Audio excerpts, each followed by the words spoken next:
I'm super excited for the car that we just picked up for this year's project. It's a car that I've watched race since I was a kid, and honestly, I just love them. It's a 1985 BMW E30.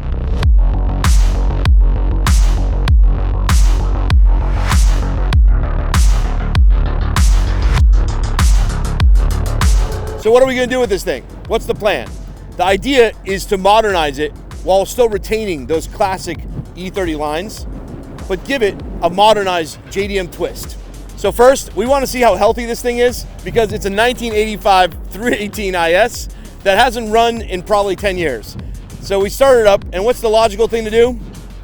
You got to put it on the dyno.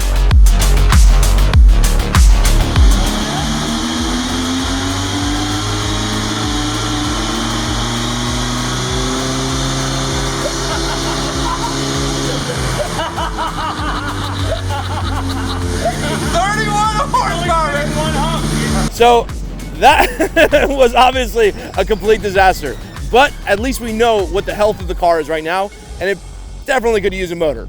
So the next step is to tear everything apart and put all the pieces from Garagistic onto it. We're going to reinforce the chassis and really modernize this thing so that it can be driven comfortably. This project is a collaboration with Ineos for SEMA this year. Since the car definitely needs a new motor, we wanted to give it a Japanese heart to pay tribute to Ineos' history.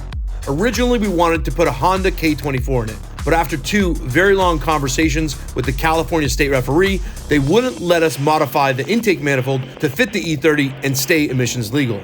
So we decided to put the awesome high-revving Honda F20 from an S2000 into our E30.